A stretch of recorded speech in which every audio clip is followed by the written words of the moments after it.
Bueno, ¿cuánto para hablar esta noche? Buenas noches, Johnny. ¿Cómo estás, Santi? Bueno, estaba desde 1989 el Caballo Suárez en el SOMU, o sea, el Sindicato de Marítimos. Menem, de la Rúa, Duhalde, Néstor, Cristina, hasta ahora, hasta el gobierno de Mauricio Macri. Es cierto, muy cercano al gobierno de Cristina Kirchner, ahí la veíamos a Cristina.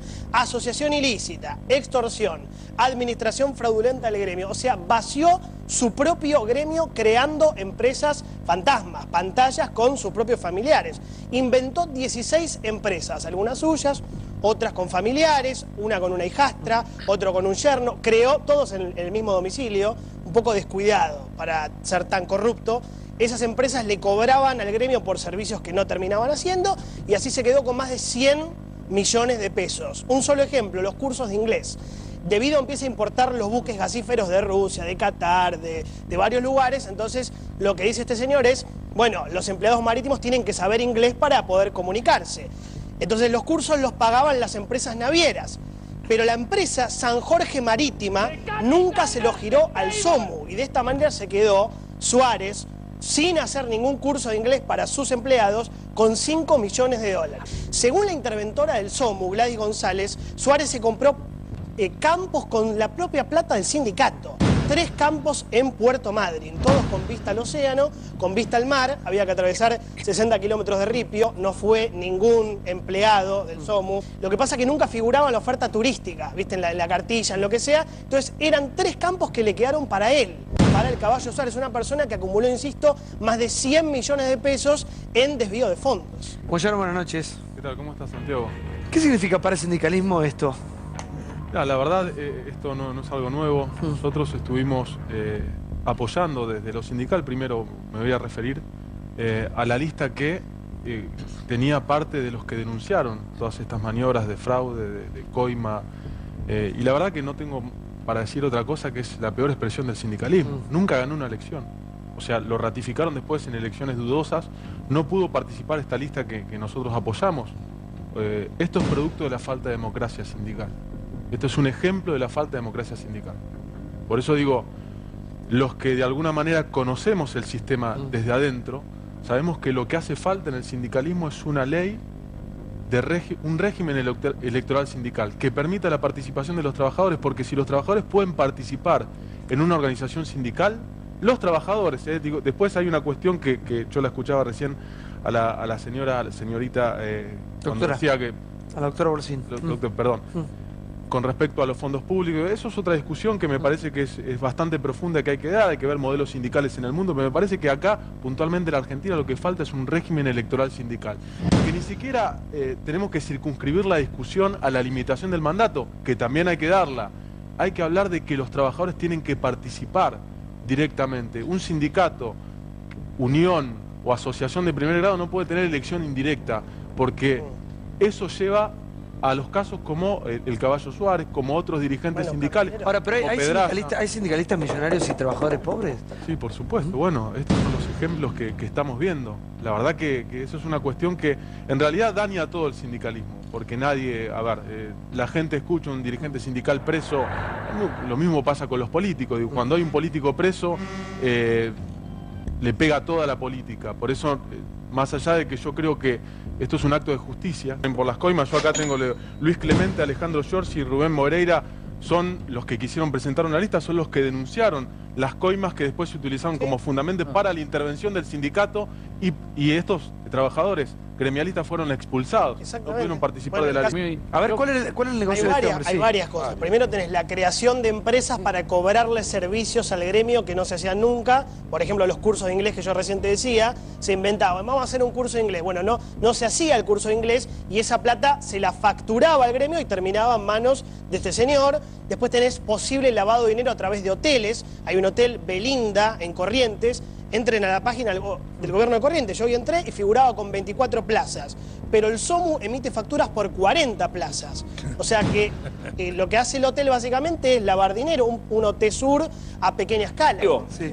La extorsión que hacía Caballo Suárez con su sindicato a los barcos que pasaban ahí hizo que se desarmara lo poco que quedaba de la industria naviera argentina, se trasladara a Paraguay, que tiene una flota mercante más grande que la nuestra. Digo, coincido también lo que decía acá Facundo, que el tema del transporte en la Argentina, el desguace del Estado, de las vías de comunicación de los trenes, hizo que a través del pago con beneficios personales o sectoriales a los sindicatos se pudiera desguazar y descuartizar el sistema de comunicación argentino. Eso obviamente encarece mucho la producción y enriqueció formidablemente a una cantidad de caciques que ahí los tenemos. Entonces me parece que está bueno, Facundo, vos que un poco estás como representante del ala sindical dentro del Congreso, ¿cuáles son los planes concretos? Tres propuestas para que esto se termine, por ejemplo. Mirá, primero, yo creo que esta cuestión no se puede analizar desde el simplismo, y yo comparto la cuestión de que, lo que decía Facundo respecto a que termina siendo una consecuencia el sindicalismo corrupto.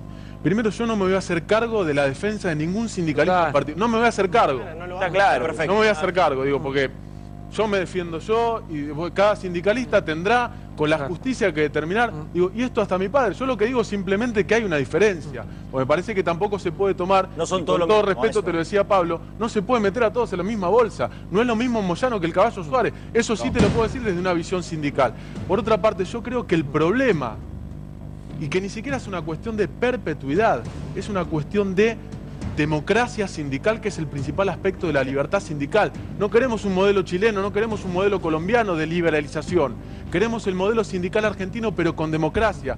Un régimen electoral sindical que prohíba que las elecciones sean indirectas, porque, a ver, un sindicato, y no tengo nada, a ver, no quiero referirme a nadie en particular, digo, pongo un ejemplo, la UON o la Unión Ferroviaria, son uniones. Elección indirecta, un gremio con 300.000 trabajadores que es elegido el secretario general por 300 tipos que tienen una vida diferente a la del laburante de base. Decía, entonces, el mismo sistema funcionaba así. Pero la pregunta que hay que hacerse es la siguiente.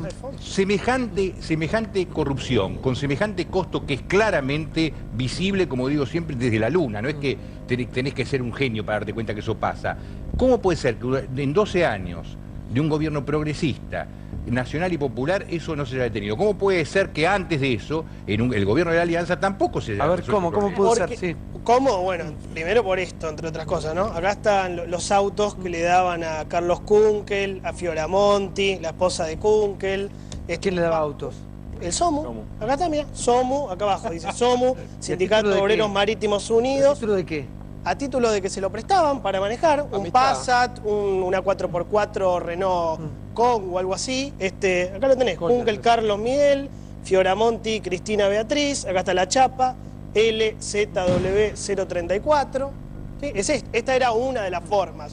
Lo que te digo es, si nos quedamos en los casos individuales, volvemos a perder el eje del debate. El sistema, lo que planteaba Gabriel, eran un sistema de empresas familiares. Sí. No, a ver, de lo que dice la doctora y lo que decía recién Facundo, me parece que, digo, los casos de Suárez, Anola, los que vemos son temas judiciales que, como dice Johnny, son temas individuales que me parece que la justicia tiene que investigar y hay mucho elemento para opinar. Pero Facundo introdujo un tema, y la doctora también, que es ¿qué modelo sindical queremos en la Argentina? Claramente, nosotros defendemos y creemos en un modelo sindical, que hay que mejorarlo, sí, que hay que darle más legitimidad con el voto a los afiliados, y que hay que tener un control más estricto de los fondos que se administran porque son organizaciones sin fines de lucro, sí. Ahora, yo no quiero el modelo sindical por empresa chilena donde pierde el laburante. Tampoco quiero Caballo Suárez, que se la chorena al laburante. Me parece que el modelo sindical argentino, que fue muy exitoso durante muchos años, pero que tiene estas cosas que vemos que hay que mejorar, se tiene que perfeccionar.